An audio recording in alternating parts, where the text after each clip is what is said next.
Welcome, and we're so glad that you're here for another mental health and wellness chat. I'm Brittany, and I'm here with Madison, and we're two of your VC Counseling Center counselors, an associate. and we're here to have real conversations about the emotional challenges that students face and explore navigating them. Today's topic is one that touches everyone at some point, right? Who am I? So whether you're figuring out your major, questioning long-held beliefs, exploring cultural identity, or maybe just feeling a little bit lost, that's perfectly normal. College is one of the most powerful times to ask these big questions about identity, purpose, and direction.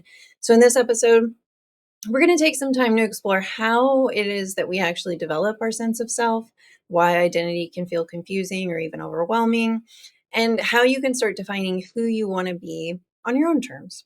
So I want to first of all set a non-judgmental, curious tone here, right? This is all about exploration. It's not about having the answers.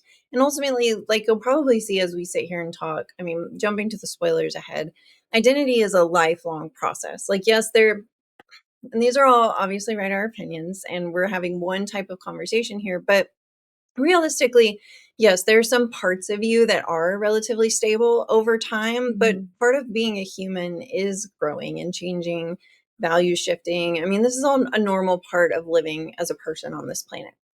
So let's first start at the very beginning, like we always do, right? Let's define what identity really even means. So this is a broad, inclusive term, right? It's a combination of values, beliefs, roles in your life, affiliations, and then if we zoom in really far, it's like we were talking about a second ago, personal characteristics, right? So there's what you value as a person, honesty, integrity, maybe could be examples of that. Beliefs, so specific things that you believe. Roles in your life, like, are you a parent? Are you a partner? Are you a son, daughter, child, whatever it might be? And then those personal characteristics and traits, those things that I feel like an example of that is those things that people say, that's just who I am.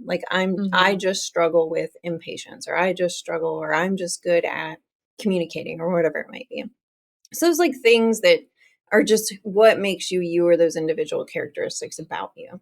Yeah, absolutely. There's so many different things that go into identity. So we can understand why it is a very complex thing, but it's also such an interesting thing that gives us an opportunity to learn more about ourselves. Because like you said, there's no timeline of I have to figure out my identity by this age. Like you said, or that you'll be like, I know exactly who and what I am. Exactly. Like you said, it's an evolving, process that we go throughout life, and there's so many things that can kind of lead to us needing to reevaluate, what our identity is. So I'm excited to talk about this. This is an awesome topic. One of the things that I love about identity is that I love things that are a rabbit hole. Like my brain is drawn to rabbit holes. And this is such a rabbit hole, right? Because even beyond what we just defined, right? There's also different aspects of our identity too. Like, for example, our social identity. And we can call this race, gender, culture, religion, sexual orientation, all those things. But it's also different, right? Because you're not the same as you are with your grandma or someone of an older generation, maybe, versus your friends, versus your partner, versus who you are at work. Even within different social situations or contexts, your certain parts of who you are, your personality, naturally change given a situation, right? Like the best example I can think is you are not the same person typically at work that you are at home, right? Right, exactly. We put on a professional or a work facade or a mask to a degree, which is, I would argue, is somewhat normal because there's different expectations at work than there are at home. Like in most situations, we feel more comfortable to be our truest selves at home. Or you could argue you might be a slightly polished version of yourself at work or at school. Definitely. Yeah, I think there's a lot of adaptability and flexibility that can come with identity. Yeah. For sure. And even like I was kind of talking about a second, personal identity. So this is the aspect of your identity, that is you, right? Your interests, your passions, your hobbies, values, specific personality traits. And then there's obviously that evolving identity. So how these things all shift with life experience, with things over time. We've talked before on this podcast, sometimes major life events. I think the last time we talked about this, I gave the example of if someone you're with that you really care about cheats on you, obviously that's going to shift a lot of these things, understandably. So, given we might experience something in life that changes our values in that moment.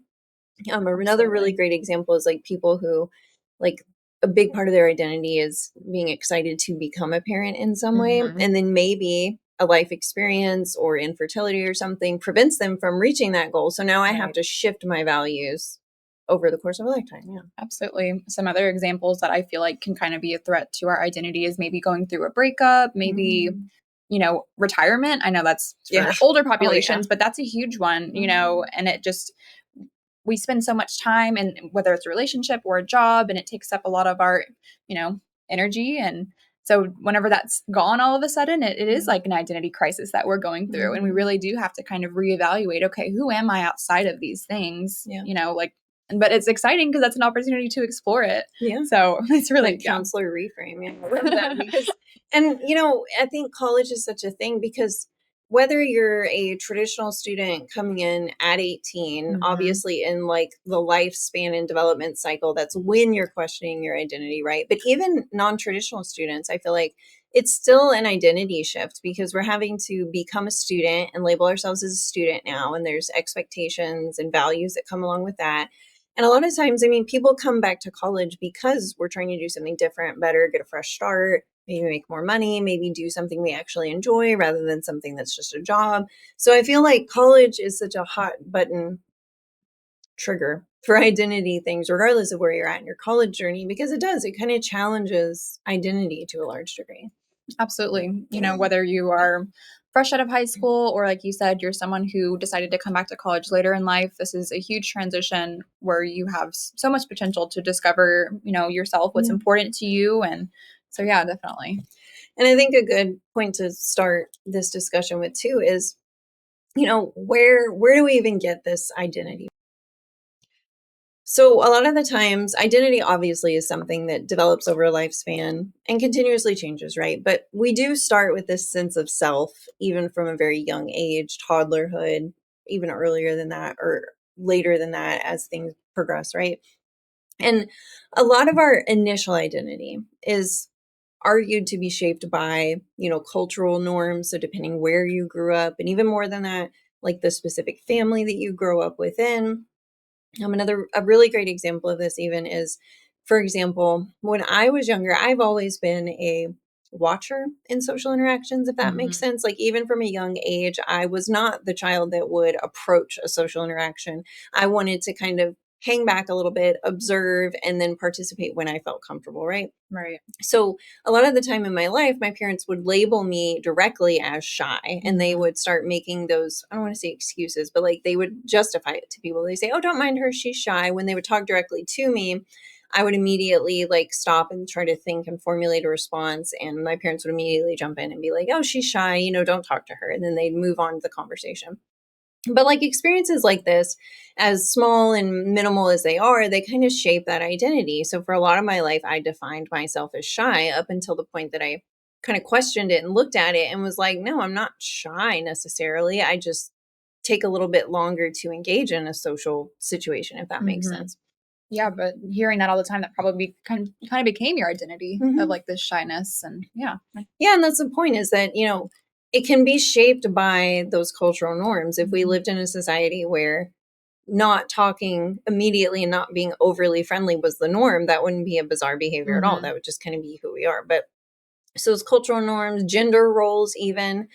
So, like, for example, we have expectations as a culture of how boys are supposed to be and how girls are supposed to be, right? Boys get a little bit more leeway with aggression or anger, and that's Mhm. just boys being boys, and girls get more leeway with emotions, right? Oh, you know, when a girl is crying, they're typically most parents are gonna kind of jump in and like, oh my God, are you okay? Let's talk about it. Whereas with a boy cries, there's obviously a very different For reaction to sure. when boys cry. Mhm. So those gender roles contribute as well, religious beliefs, presence or not presence of religious figures or organizations in your life, and then, like I said earlier, touching back, circling around to like family expectations. So, what does your family expect of who you should be, need to be, whether they say it to you directly or not? It does have an impact of kind of what's acceptable, what's a good goal or dream or aspiration to have, what are good or bad personality traits. So that's why I say it's a really complex issue, and that's why I like it, because we can't really point to one thing in particular and say, "Yep, that's the thing that gives you Mhm. identity or is most important." Yeah, I think of kind of like monkey see, monkey do. Like whenever we're, with these people, maybe our family, or we're Mhm. kind of, we don't really have a choice, but we just kind of go with it as we're growing Mhm. up because that's just what our family did. So we're going to continue on, those patterns, those traditions. It does kind of feel like that becomes ingrained in our identity. But then as we become older, we start to reevaluate and say, hey, maybe I want to explore some different things for myself. So that's Yeah. where you have that power to change and adapt. And I like that you commented on that though, Madison, because I think college is such a big time for a lot of us where we start to examine, question, or even redefine identity, the things that matter to us, which is normal and a part of growing, right? And what you grew up believing might still fit and it Mhm. might still make sense for you, or you might outgrow parts of it or things of it might need to change. And For I sure. want to normalize that that's a normal experience. We see a lot of that here at the counseling center. Mhm. People trying to figure out who they are, who they want to be, trying to put pieces together of, still honoring my family, my culture, like the things that I came from, but also like creating something that is me and is for me and uniquely me. So yeah, all totally normal and a really common experience. And that feeling of just like not knowing who I am is so common. And it's actually a really healthy part of human growth and development Absolutely. because if you're asking yourself this Mhm. question, it obviously shows that you're critically thinking about it and trying to figure that out. Yeah. You It's know, important to you. yeah, and sometimes some of us need assistance along the way to Mhm. kind of define that for ourselves, and some of us don't. Some people don't even have to think about this. They just kind of live and identify and like never really question it and just vibe with it. But Mhm. everyone's kind of different. For sure. Another kind of, I know we're focusing a lot on theory here, but something I like to use whenever it comes to identity is it's called acceptance and commitment therapy. And a big part of that is really focusing in on your values. And, values are the qualities that kind of help guide us towards the actions that we want to live our life by. Yeah. It's, recognizing like what's important to you. Who do I want to be in relationships? Who do I want to be day to day? How do I want to show up for myself? And so it's important to realize that these aren't goals to be achieved. Values are something that we're going to live our life by for, hopefully our Yeah. whole life. Like we said, it's an evolving process. So I think it's really it can be helpful to view it as like a compass, a North Star, Mhm. something that guides your choices and your actions. Yeah. And yeah, so I think that's a really interesting concept. That's definitely something I like to bring up whenever identity kind of comes into the therapy office, for sure. Yeah, and a good concrete example of this is, for example, like saying I value being a parent. Being a parent is a goal realistically, right? Like saying like I value being a kind parent or a connected parent or I value being a supportive parent. That's an example of a value, right? It's more broad, it's more vague. It's a like you said a trait that we're trying to embody and Mhm. work towards. There's no real end goal, but it's just Yes. about like being something. Right. And that's the biggest difference. There's no end goal. It's something that's going to hopefully continue on for the rest of your life. So, as we were talking about, values are something that can be really important to kind of discover and figure out for yourself when it comes to, shaping your identity and who you really want to be. And I think it's also helpful to understand that whenever we aren't aligned with our values, that can bring upon something that's known as cognitive dissonance. And it's really whenever we believe that something is important to us, but our actions, our thoughts are completely different. Mhm. So, an example would be maybe honesty is something that's really important to you, but you find yourself being, not truthful towards others or going behind people's backs. So that's definitely an example. Or like another example, maybe smoking is bad for you, but yet you still engage in that behavior. So Yeah. it's just things aren't aligning and it feels uncomfortable because we're not truly being authentic to what's important to us and who we want to be. Yeah. So I think that's a really big point to mention as well. Yeah. And while we're nerding out, I do have some theories that I want to work through because this is one of my favorite hobbies is going through and seeing what different theorists say, like how do we figure out who we are? How do we Mhm. make sense of this, right? Well, first of all, I want to take a second to acknowledge just how amazing the human brain is for a minute here, right? Like this little mushy, little wrinkly little thing inside of your brain creates an entire identity, meaning, purpose. It's like amazing. So, social identity theory, which is an idea that we define ourselves by the social groups that we belong to. So I like to think of a really like concrete way of thinking about this is like high school, right? All the Mhm. cliques in high school, which Yep. apparently have changed, is what my daughter has informed me because I'm What? officially old now. But back in my day, these social cliques were like, there were like the emo kids, there were the preppy kids, Right. there were the cowboy kids who were, well, this is also, depending where you're living, it's fine. We live in South Texas, full disclosure.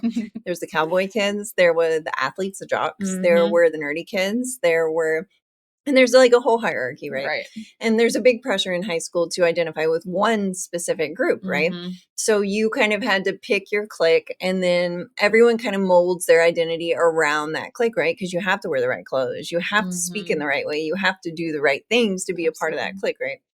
So this is kind of an oversimplification of social identity theory, though, is that, the social groups that we're in, that we belong to, our family, all of these things, they kind of define who we are, because the argument is that we derive our self-esteem from those group memberships. So for example, if I show up one day, let's say, straight edge is a good one. Let's say that I am a part of the straight edge clique. Why are you looking at me like that? You know what straight edge is, right? I don't. It's people that don't use drugs or use alcohol. Oh, okay. It's like people, I'm so old. See, the cliques aren't even relevant anymore. But okay, so it's where you don't use drugs or alcohol in any capacity, right?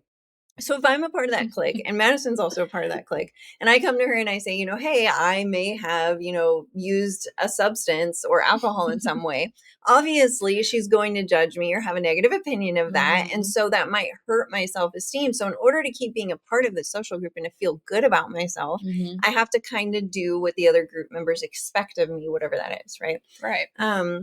So this is the argument, is that, whatever we surround ourselves with socially is what we base a lot of our identity around, which I use the example of high school as like I said, oversimplification, but I don't think we can deny that our social groups have an influence on who we are, right? Because these are people that I love, that I care about. I value their opinions. We keep people in our social circles because we care about their opinion. So if everyone in your life disagrees with a part of you, I feel like it's a human response to want to change that or alter it in some way to be something acceptable to people around us. Yeah. Would you say that's kind of like part of maybe conforming, or like just, or sense of having a belonging in a group? Is that kind of what I think it's both of those. Yeah. Honestly, because conformity and conforming to be accepted by the group is obviously a big part of it too. Right. And even like you said, no, absolutely. So that's one theory. And then another theory is this self-concept theory by Carl Rogers, which is one of the most popular psychotherapist theorists in psychology these days. Everybody loves Rogers. So his concept is that self-concept, or my identity, is an organized set of beliefs and perceptions about who I am. And he believes that we have two different types of selves, right? We have our real self, which is who you actually are right here, right now. And then our ideal self, which is who we eventually want to be. And then everything we do, interacting in the world, is an interaction between these two parts of ourselves. There's who I want to be and who I actually am. So yeah, and I like this theory because it's relatively straightforward and all encompassing, right? It's just my self-esteem, who I am, my identity is just an organized set of beliefs and perceptions about myself. Yeah. And it's whenever you get to identify, like, okay, this is my real self versus this is my ideal self, those don't usually line up, and that can be hard to kind of, accept. But that's where we get to, work on making those realizations of, like I've been saying, what's important to us, who do I want to be, and how do I get there?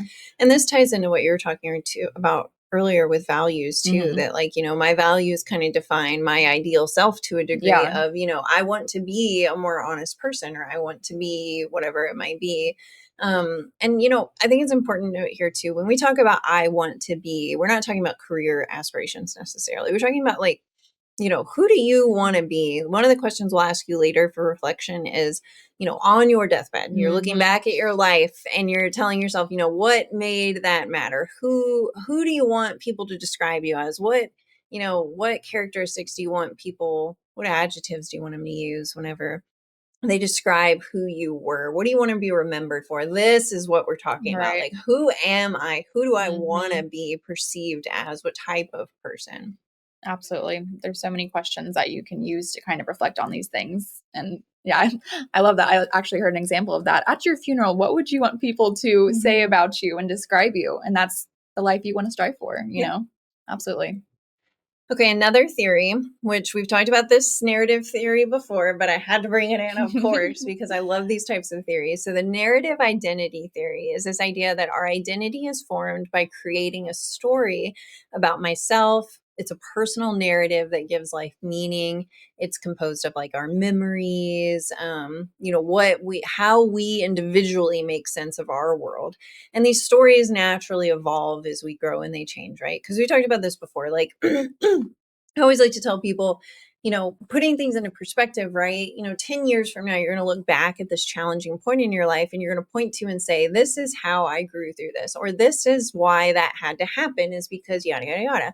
And that would fall into this idea of narrative identity, right? That, we kind of create the stories of our lives and make them make sense and remember them. So if I tell myself, yeah, that hard time that I went through led to me learning how to assert boundaries. And that's what I got out of that. And no, it doesn't excuse what I went through, but that's how that impacted me in this way.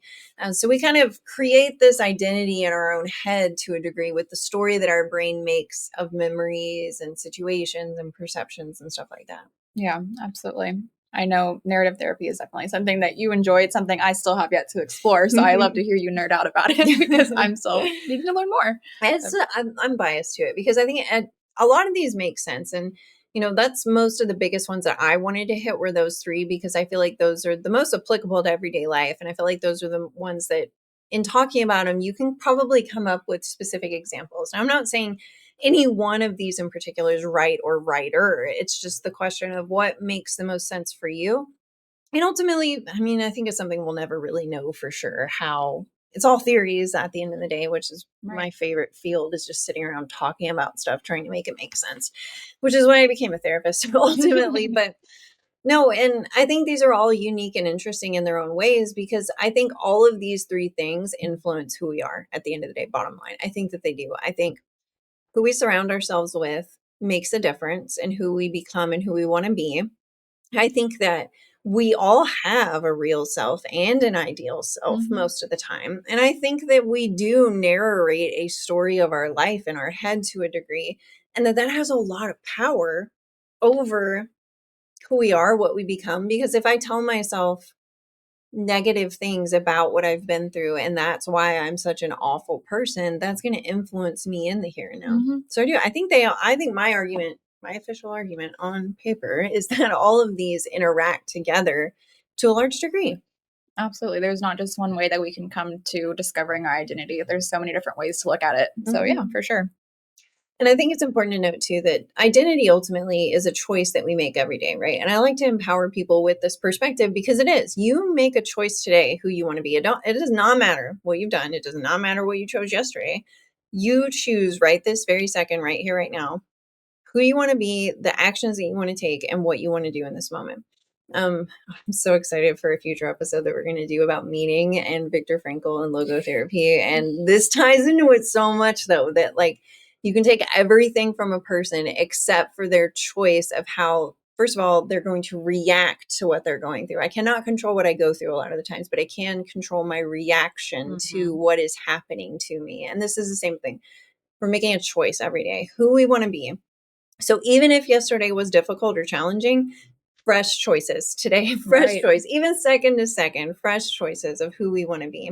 Absolutely. And I think that's why it's so important to explore identity, is because it does influence who I am in the here and now. Like my value, I can choose to have a value of I may have been a dishonest person up until this second, but I want to make a choice today to live more honestly. So how can I take that big idea and do it in the daily today and be more honest today in interactions that I am given today? Yeah, I love that. Like, what's one small step I can take to move me towards this value of honesty, And it's so easy to kind of get stuck in our habits and our ways. But like you said, we do have so much control and choice over, every day is a, new start to make changes that we want to see in ourselves. We don't have to keep ourselves stuck. Yeah, absolutely. Yeah.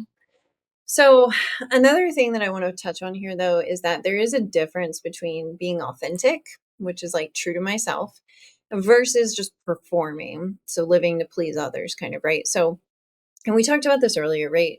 This idea that we're a different person when we're at work. And this is what I do hear this frequently from people, students, clients, however you want to title it, right? That, when I'm at work, I feel like I have to be a certain thing. Or when I'm around my parents, I feel like I have to be a certain thing. When I'm around my wife or partner, I feel like I have to be a certain thing. And I guess this is such a gray area thing because, like we said, I feel like personally, you do alter certain aspects of your life to a degree when or you're not your life, your personality, Yeah. when you're like at work or in certain social situations. Is that being inauthentic, though? Mm-hmm. Is the question. What do you think? Hmm. I mean, I think that, like you said, that there is a degree of, normalcy with that because, like you said, we can't show up as the same person at home that we would be at work.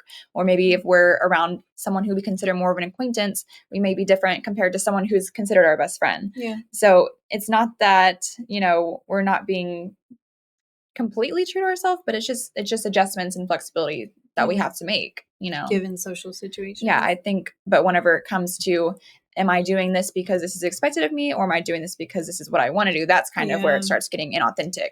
And I like the way that you say that too, because I think that's the point for meditation here is, am I doing this because it's true to me, or am I doing this because it's expected of me? And well, no, because you could still even argue it's expected of you to be polite at work. That is true. But I mean, I guess maybe we can look at this in forms of different types of identity, right? Like my work identity is different than my home identity. Yeah. So what do I want my work identity to be? Maybe. Yeah.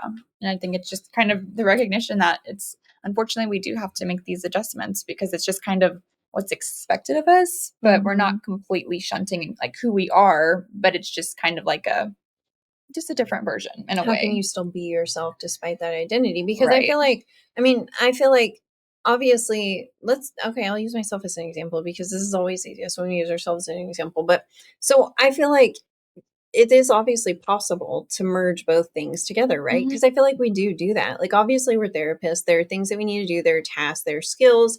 We're assisting people in understanding their own answers, right? And there's theories that we do follow and techniques and strategies that we do follow. But at the same time, there's still personality within that work too. Even though I can be professional, even though I can be patient, I can be kind, I can be, all of these positive things that keep things non-judgmental and unbiased, I can still be myself despite that. So I guess that's the balance, right? Yeah, for sure. But that is a very interesting topic to debate. I'll give you that.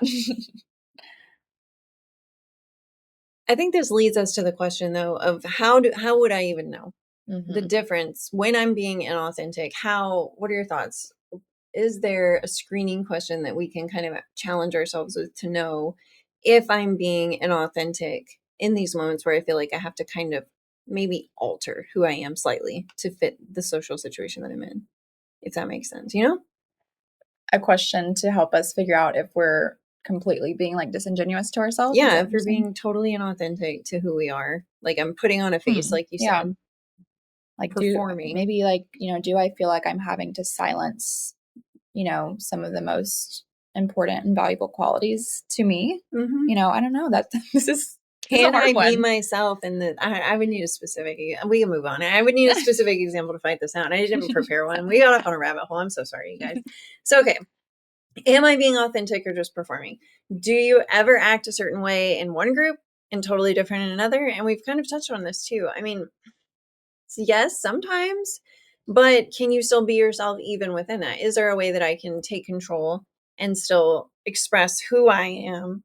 Because I'm not going there. I'm not going there. Sorry guys. I haven't had enough time to reflect on this, but there's positives in that flexibility though, right? Or in authenticity. And I feel like being authentic is being flexible to a degree too, though, because I can be appropriate in certain situations and tailor myself to be flexible, I guess is what I keep trying to come back to. Like that flexibility is absolutely a skill, because then I get to be in the room and contribute my unique perspectives because of that flexibility. Right. I can recognize whenever, certain aspects of my personality might need to come through in different ways in different situations, Well, and I think one example of this could be, I know I've heard from people before, they're like, I'm such a good chameleon. Go back to the high school example with the cliques, right? Those people who could be chameleons and go to every single social group and somehow pull it off. They didn't fit the norms and expectations of any specific group, but somehow they were loved by everyone. People like this, right?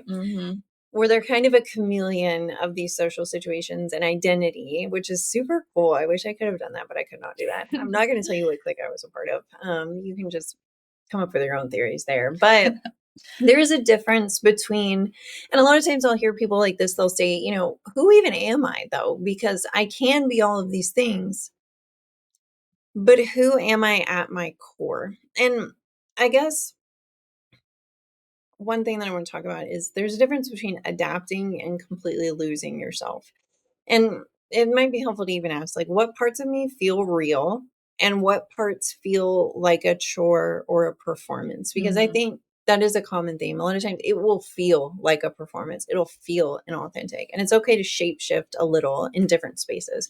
But the goal is to still remain somewhat rooted in who we are, whatever that is. Yeah, absolutely. I mean, if you feel like you're having to sacrifice the most important parts of yourself because you're worried that, you may not be accepted or you'll be rejected, whatever that looks like, then that is definitely whenever it's like, okay, maybe I am losing myself. So yeah, it's a very important question to ask. So, okay, self-reflection, identity through your own eyes versus other eyes. So some questions, some challenging questions. We're shifting now into the portion of this where we're going to be asking some challenging questions, some points for you to reflect on, right? How much of your identity has been shaped by external approval? So me seeking someone else's approval, be it a spouse, be it a parent, be it a sibling, friend, whoever, professors. I did that a lot in school. How much of who you are today was shaped by other people in your life? Like, try to think of a concrete personality trait that you would agree that you do have, whatever it might be, be it I'm good at communicating, or I am a really high achiever, or I, try really hard at all the things that I do. Where did that come from? Did it come from you? Has it always been there? Or did it come from life experiences, right? Because I can make an argument that my drive to achieve was probably rooted in parental expectations of achievement. Because would I have wanted to achieve and do good in school if my parents didn't tell me I had to? I mean, it's a chicken or an egg type question. We'll never really know if I would have been an achiever. So is that something that I, as an adult female, want to continue valuing in my life? Or do I want to reevaluate that? That's the goal. Absolutely. Those expectations, and that's why I think it can be easy to really lose ourselves in certain things like, being a student, being in a career, being a parent, because that can be tied to a lot of, external validation and what's expected of us. And so, yeah, for sure. I like that you bring that up though, because I feel like I see this a lot too, where we place all of our value in a singular identity in that way. And I feel like we've touched on this before, haven't we? How like it can be challenging, because one thing that I see with people in counseling is that, let's say I put all of my identity in whether or not I'm a good partner. So whether or not I can perform in my marriage, relationship, whatever, and be the person that I want to be and that does my partner justice, if that makes sense. Be the husband I want to be, whatever. And so, problem being that if, let's say, we're arguing or things aren't going very well because of things outside of my control, all of a sudden my whole identity comes crashing down around me. And I see this a lot in counseling and therapy. People will come in because of this process. They're like, I've lost my marriage, I've lost my job, I've lost whatever gave me purpose. And all of a sudden it's gone and I am nothingness floating in space, Absolutely. Yeah. Like we said, we kind of take on the identity of who we're with, where we're working, because we spend so much time and our energy towards it. So of course that's going to become who we are. And so whenever that adjustment or that transition comes in, we feel completely lost. Yeah. And it can be helpful to have multiple roles in our life too, even when we're talking about roles specifically, right? Like, I'm not saying you have to go out and diversify your role ownership, but it can be helpful, right? Because if I have a bad day at work and I feel bad about myself professionally, if I have other roles in my life, I can say, well, at least I'm still a good partner. Let me focus on that instead. So it can kind of give us a break and give us more meaning in our life when things naturally just don't work out, because that's life. I mean, sometimes you're going to have a bad day at work. Sometimes you're going to argue with your spouse, or sometimes your kids are just, that's what I'm saying. It's good to have something else to fall back on to say like, okay, I am still valuable in these other ways, for sure. Right. It's important to have, those outside roles and purposes that aren't just, a partner, your job, being a parent. Yeah. So, okay, another question for reflection. Are you doing these things, or are you who you are because you want to, or are we doing them because other people expect it? And I feel like I see this one a lot in therapy too. I'm expected to be blank. My wife expects me to be blank, or whatever it might be.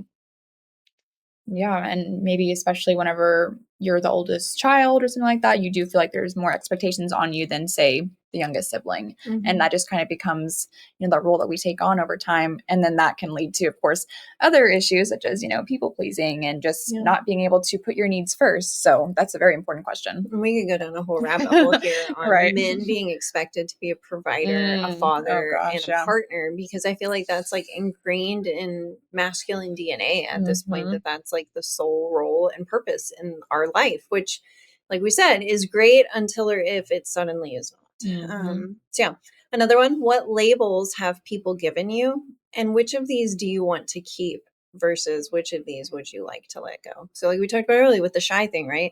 That's a label someone gave me. So then once I'm aware of that, I can kind of hold it and question it and look at it and say, is this something that I actually identify with and want to identify with? Is this who I want to be? Because we can make the argument that, like we said, our personality is something we craft and create consciously every day through actions, decisions, beliefs. So why can't I challenge that and choose something different and act in different ways?